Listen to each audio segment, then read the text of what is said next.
കേരളത്തിലെ തിരഞ്ഞെടുപ്പ് ഗോതയിൽ പുതിയ ചർച്ചകൾക്ക് വഴി തുറന്ന് തെലങ്കാന മുൻ മുഖ്യമന്ത്രി കെ ചന്ദ്രശേഖർ റാവുവിന്റെ മകളും ബിആർഎസ് നേതാവുമായ കെ കവിതയുടെ വീഡിയോ സന്ദേശം. തെലങ്കാന മുഖ്യമന്ത്രി രേവന്ത് റെഡ്ഡി കേരളത്തിൽ കോൺഗ്രസിന് വേണ്ടി പ്രചാരണത്തിനെത്തിയ പശ്ചാത്തലത്തിലാണ് കവിതയുടെ ഈ കടന്നാക്രമണം. കോൺഗ്രസ് നിങ്ങളെ വഞ്ചിക്കും എന്ന മുന്നറിയിപ്പോടെ പിണറായി വിജയൻ സർക്കാരിനെ പിന്തുണയ്ക്കാൻ അവർ കേരളത്തിലെ ജനങ്ങളോട് അഭ്യർത്ഥിക്കുന്നു. തെലങ്കാനയിൽ കോൺഗ്രസ് അധികാരത്തിലെത്തിയത് 6 ഗ്യാരണ്ടികൾ പ്രഖ്യാപിച്ചുകൊണ്ടായിരുന്നു. എന്നാൽ ഭരണത്തിലേറി മാസങ്ങൾ പിന്നിട്ടിട്ടും ഈ വാഗ്ദാനങ്ങൾ ജലരേഖയായി മാറിയെന്നാണ് കവിത ആരോപിക്കുന്നത്. സ്ത്രീകൾക്ക് പ്രതിമാസം 2500 രൂപ നൽകുമെന്ന വാഗ്ദാനം എങ്ങും എത്തിയില്ല. യുവാക്കൾക്ക് തൊഴിലവസരങ്ങൾ സൃഷ്ടിക്കുമെന്ന ഉറപ്പ് പാലിക്കപ്പെട്ടില്ല. കർഷകർക്ക് നൽകുമെന്ന് പറഞ്ഞ ബോണസും ആനുകൂല്യങ്ങളും മുടങ്ങിയിരിക്കുന്നു. സാമൂഹ്യ സുരക്ഷാ പെൻഷനുകൾ വർദ്ധിപ്പിക്കുമെന്ന വാഗ്ദാനവും നടപ്പിലായില്ല. തുടങ്ങിയ സുരക്ഷാ വീഴ്ചകൾ കവിത പറഞ്ഞു. തെലങ്കാനയിൽ ജീവിക്കുന്ന ഒരാളെന്ന നിലയിൽ എനിക്ക് ഉറപ്പിച്ചു പറയാൻ സാധിക്കും, കോൺഗ്രസ് നൽകുന്ന വാഗ്ദാനങ്ങൾ വെറും നുണകളാണ്.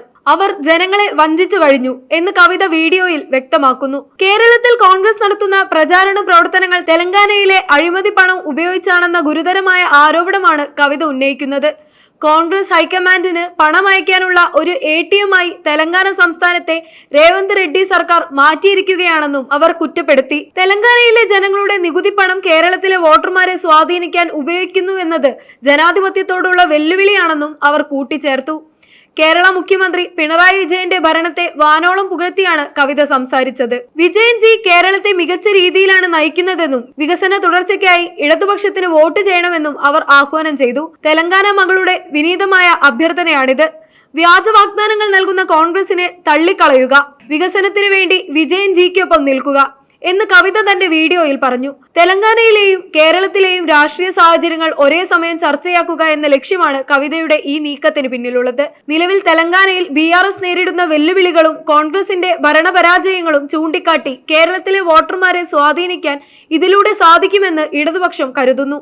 രേവന്ത് റെഡ്ഡിയുടെ കേരള സന്ദർശനത്തിനിടെ തന്നെ ഇത്തരം വീഡിയോ പുറത്തുവന്നത് കോൺഗ്രസ് ക്യാമ്പുകളെ പ്രതിരോധത്തിലാക്കിയിട്ടുണ്ട്. കവിതയുടെ ഈ നീക്കത്തിനു പിന്നിൽ വളരെ കൃത്യമായ ചില രാഷ്ട്രീയ ലക്ഷ്യങ്ങളും പശ്ചാത്തലവുമുണ്ട്. കേരളത്തിലെയും തെലങ്കാനയിലെയും നിലവിലെ രാഷ്ട്രീയ സാഹചര്യങ്ങളിൽ പരിശോധിച്ചാൽ നമുക്കിത് വ്യക്തമാകും. തെലങ്കാന മുഖ്യമന്ത്രി രേവന്ത് റെഡ്ഡി കേരളത്തിൽ UDFന് വേണ്ടി സജീവമായി പ്രചാരണ രംഗത്തുണ്ട്. കോൺഗ്രസിന്റെ പ്രധാന സ്റ്റാർ ക്യാമ്പയിൻ എന്ന നിലയിലാണ് അദ്ദേഹം കേരളത്തിലെത്തിയത്. തെലങ്കാനയിൽ തങ്ങൾ നടപ്പിലാക്കിയ ക്ഷേമ പദ്ധതികൾ കേരളത്തിലും നടപ്പാക്കുമെന്ന് അദ്ദേഹം അവകാശപ്പെട്ടു.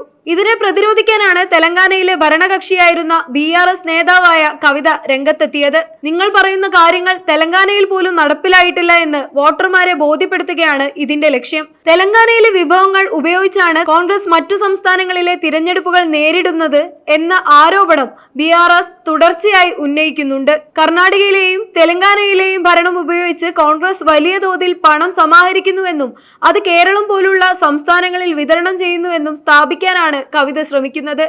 ഇത് കോൺഗ്രസിന്റെ അഴിമതി വിരുദ്ധ ഇമേജിനെ തകർക്കാൻ ഉദ്ദേശിച്ചുള്ളതാണ്. മുൻപ് കെ ചന്ദ്രശേഖർ റാവു ദേശീയ തലത്തിൽ ഒരു ഫെഡറൽ ഫ്രണ്ട് രൂപീകരിക്കാൻ ശ്രമിച്ചപ്പോൾ പിണറായി വിജയനുമായി അടുത്ത ബന്ധം പുലർത്തിയിരുന്നു. BJPക്കും കോൺഗ്രസിനും ബദലായി പ്രാദേശിക പാർട്ടികളുടെ കൂട്ടായ്മ എന്ന ആശയത്തിന് കേരള മുഖ്യമന്ത്രി നൽകിയ പിന്തുണയ്ക്കുള്ള നന്ദി പ്രകടനം കൂടിയാണ് കവിതയുടെ ഈ വീഡിയോ. പിണറായി വിജയനെ പിന്തുണയ്ക്കുന്നതിലൂടെ BRS തങ്ങളുടെ ദേശീയ രാഷ്ട്രീയ നിലപാട് ഒരിക്കൽ കൂടി വ്യക്തമാക്കുന്നു. തെലങ്കാനയിൽ തങ്ങളെ പരാജയപ്പെടുത്തിയ കോൺഗ്രസിനെ അവർക്ക് സ്വാധീനമുള്ള കേരളത്തിൽ വെച്ച് തന്നെ തളയ്ക്കുക എന്ന തന്ത്രമാണ് കവിത പയറ്റുന്നത്. രേവന്ത് റെഡ്ഡി ഉയർത്തുന്ന വികസന നായകൻ എന്ന പരിവേഷം പൊളിച്ചെടുക്കി കേരളത്തിലെ ഇടതുപക്ഷത്തിന് അനുകൂലമായ തരംഗം സൃഷ്ടിക്കുക എന്നതാണ് വീഡിയോയുടെ ആത്യന്തിക ലക്ഷ്യം. ചുരുക്കത്തിൽ കേരളത്തിലെ തിരഞ്ഞെടുപ്പ് പോരാട്ടം കേവലം പ്രാദേശിക വിഷയങ്ങളിൽ മാത്രം ഒതുങ്ങുന്നില്ല എന്നതിന്റെ തെളിവാണ് കെ കവിതയുടെ ഈ പ്രതികരണം. അതിർത്തി കടന്നെത്തിയ രാഷ്ട്രീയ ആരോപണങ്ങൾ കേരളത്തിലെ വോട്ടർമാരെ എത്രത്തോളം സ്വാധീനിക്കുമെന്ന് കണ്ടറിയണം. തെലങ്കാനയിൽ നൽകിയ വാഗ്ദാനങ്ങൾ വെറും തിരഞ്ഞെടുപ്പ് സ്റ്റണ്ട് മാത്രമായിരുന്നു എന്ന കവിതയുടെ വെളിപ്പെടുത്തൽ കോൺഗ്രസ് ഉയർത്തുന്ന ഗ്യാരണ്ടി രാഷ്ട്രീയത്തിന് വലിയൊരു തിരിച്ചടിയാണ്. അഴിമതി പണവും വ്യാജ വാഗ്ദാനങ്ങളുമായി വരുന്നവരെ തിരിച്ചറിയണമെന്ന തെലങ്കാനയുടെ മകളുടെ ഈ മുന്നറിയിപ്പ് കേരളത്തിലെ ഓരോ വോട്ടറുടെയും മുന്നിൽ വലിയൊരു ചോദ്യചിഹ്നമായി നിൽക്കുന്നു. വഞ്ചനയുടെ രാഷ്ട്രീയമാണോ അതോ വികസനത്തിന്റെ തുടർച്ചയാണോ വേണ്ടതെന്ന് തീരുമാനിക്കേണ്ടത് ഇനി ജനങ്ങളാണ്. യഥാർത്ഥ വസ്തുതകൾ തിരിച്ചറിഞ്ഞ് ജനാധിപത്യത്തിന്റെ കരുത്തുറ്റ വിധിയെഴുത്തിനായി നമുക്ക് കാത്തിരിക്കാം.